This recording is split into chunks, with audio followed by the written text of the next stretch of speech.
અષ્ટપાઉડ પ્રવચન નંબર 42 ચારિત્ર પાઉડ ગાથા 20-23। પહેલા સંકિતનો આચાર હોય, પછી ચારિત્રનો આચાર હોય। ધીર, સંકિત માટે ધીર ખૂબ જરૂરી છે। ધી એટલે બુદ્ધિને ધ્રુવ તરફ પ્રેરે તે, એટલે કે બુદ્ધિને આ જગતના જાણપણામાં પ્રેરે એ નહીં, પણ પૂર્ણ સ્વરૂપ, દ્રવ્ય સ્વરૂપ, અખંડ, અભેદ એવા ધ્યેય તરફ જે બુદ્ધિને પ્રેરે તે ધીર કહેવાય। ધીર પુરુષ એટલે કે સમ્યક દ્રષ્ટિ પુરુષ સંખ્યાત ગણી અને અસંખ્યાત ગણી કર્મોની નિજરા કરે છે કે મિથ્યાત્વ અને અનંતતાનું બંધીના જે અનંત બંધ હતા તેનો સમ્યક્ત થતા એક સમયમાં નાશ થઈ જાય છે। પછી તો સરસવના દાણા જેવા થોડા કર્મ રહી જાય છે।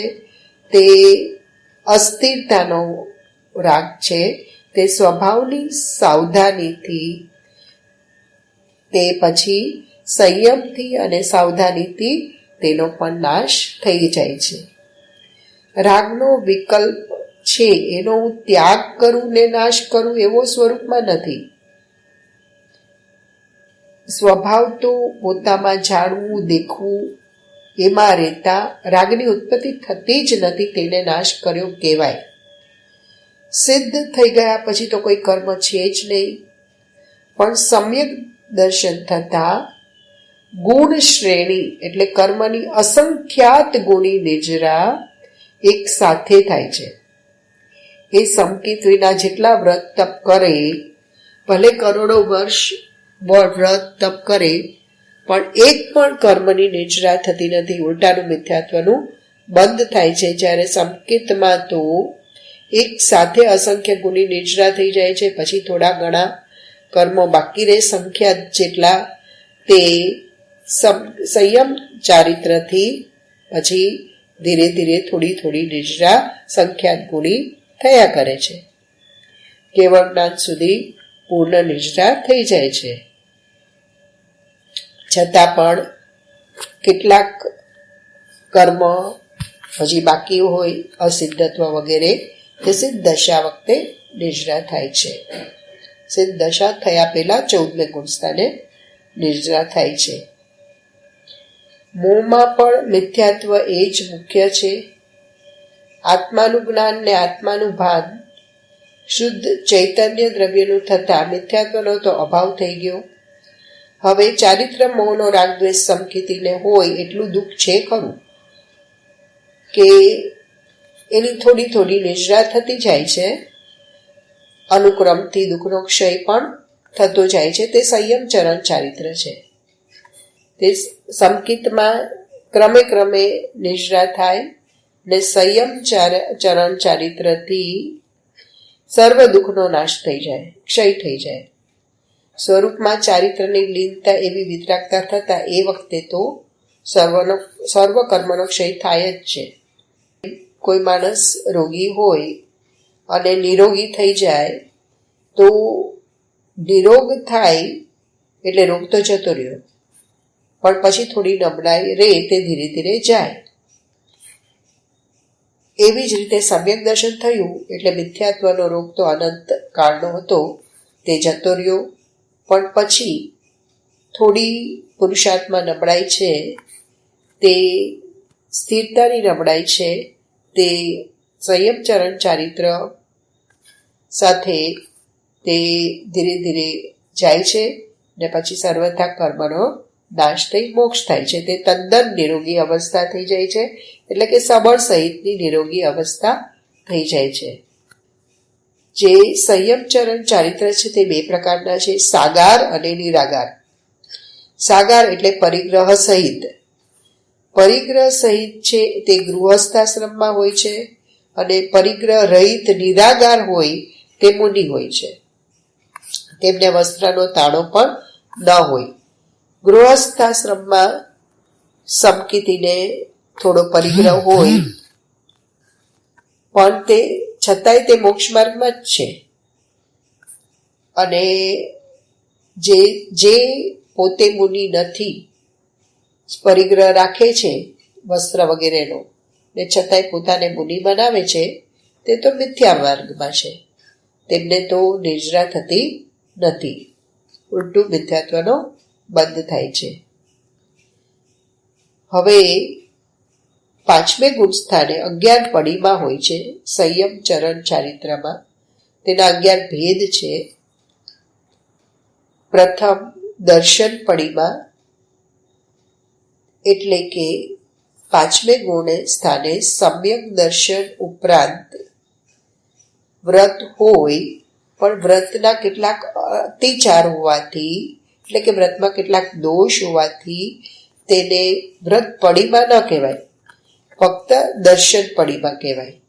એટલે કે દર્શનની દ્રઢતા છે, પણ વ્રત નિરતિચાર નથી, તેથી તેને ફક્ત સંકિત પડીમાં કીધું, તેને વ્રત પડીમાં નથી કહેતા. બીજી વ્રત પડીમાં છે, તેમાં 12 વ્રત નિરતિચાર હોય છે. ત્રીજી સામાયિક પડીમાં હોય છે, તે સમ્યક દર્શન અને વ્રત સહિત તે સામાયિક પડીમાં હોય છે. જે આત્મા ત્રિકાળ અખંડ અભેદ, એક સ્વરૂપનો પરિણામનો ભેદ પણ નહીં, એક સમયનો ભેદ પણ નહીં, એમાં આ જેને અભેદની દ્રષ્ટિ થઈ, ત્યારે પર્યાયનો જે અનંતનો અનુબંધ થતો હતો તે રોગ તો ટળી ગયો. ભગવાન આત્મા નિરોગ પૂર્ણ વસ્તુ છે, એમાં આવો જ ભાવ હોય એવી પ્રતીતિ થઈ. એ પ્રતીતિ થતા નિરોગી થઈ ગયો. પણ હવે નબળાઈ ટાળવા માટે સ્વરૂપની સ્થિરતા કરે છે, તેમાં આવા વ્રતના પડીમાં હોય છે. આત્મા તો પર્યાયની ખાંડ છે, દરેક ઉત્પાદ સ્વતંત્ર છે. એક અંશની અંદર જે યોગ્યતા હતી તે ઉત્પાદ રૂપે બહાર આવી છે.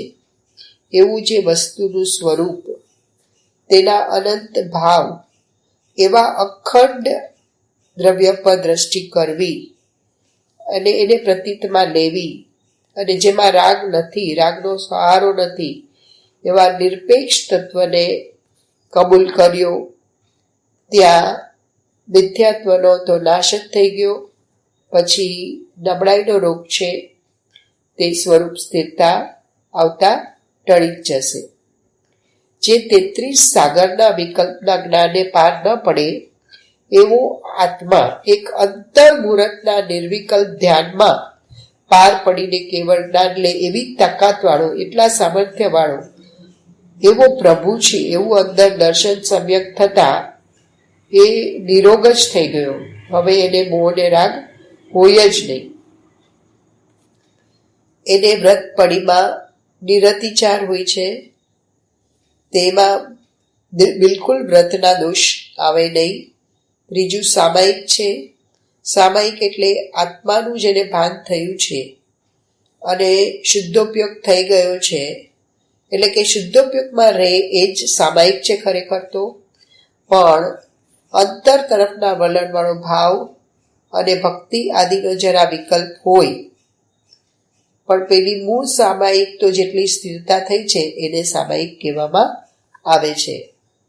એટલે કે શુદ્ધોપયોગમાં ન રહી શકે ત્યારે થોડો શુભ ભાવ આવે. પૌષધ છે ચોથી પ્રતિમા, એટલે કે આત્માને પૌષધથી પુષ્ટ કરવો, એટલે કે આત્મામાં એકાગ્રતા થઈને શાંતિમાં પોઢવું, એટલે કે સ્થિરતા કરવી વધારે ને વધારે, તે પૌષધ છે. સમ્યક દર્શન સહિત, નિરતિચાર વ્રત સહિત, સામાયિક સહિત પૌષધવાળાને અમુક દિવસે અને સંચિતનો ત્યાગ હોય છે. પછી છે રાત્રિ ભોજનનો ત્યાગ, બ્રહ્મચર્ય, પછી આરંભ ત્યાગ એટલે પરિગ્રહ આદિનો આરંભનો ત્યાગ, પછી પરિગ્રહનો ત્યાગ એટલે કે આરંભમાં હિંસા આદિનો ત્યાગ, અનુમતિ ત્યાગ એટલે જગતના પાપના પરિણામમાં અનુમતિ આપવી કે આ તમે ઠીક કર્યું તેનો ત્યાગ હોય છે. ઉદ્દિષ્ટ ત્યાગ એટલે કે પોતાના માટે બનાવેલું એક પાણીનું બિંદુ પણ ન લે.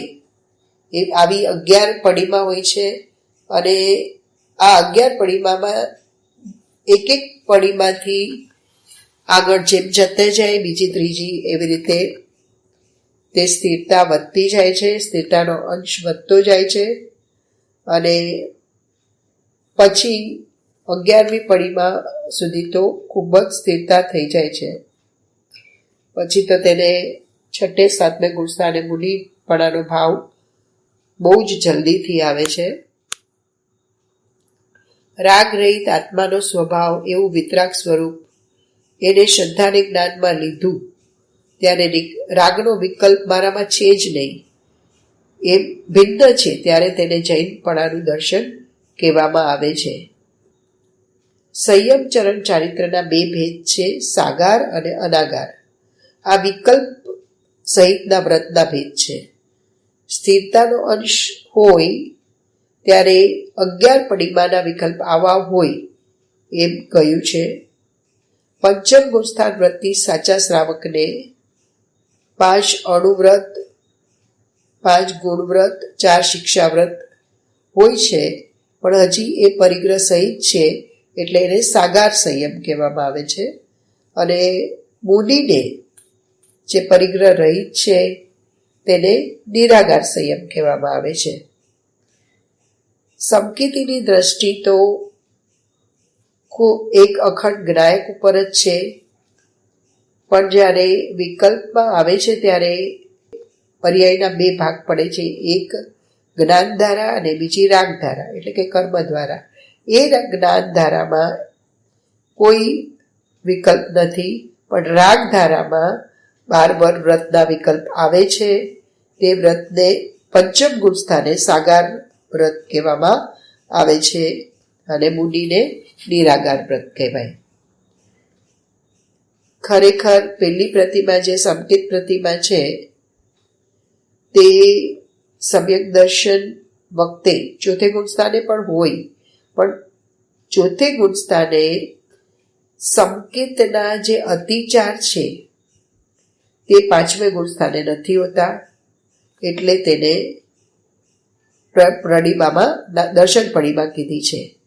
જે વ્રત વગેરે હોય છે તેના અતિચાર 4થે ગુણ સ્થાને હોય, 5મે ન હોય, તેથી 4થે ગુણ સ્થાને વ્રતને પણ પડીમામાં નથી નાખ્યું અને 5મે ગુણ સ્થાને અતિચાર રહિત છે તેથી તેને પડીમામાં કહ્યું છે. જય જીનેન્દ્ર.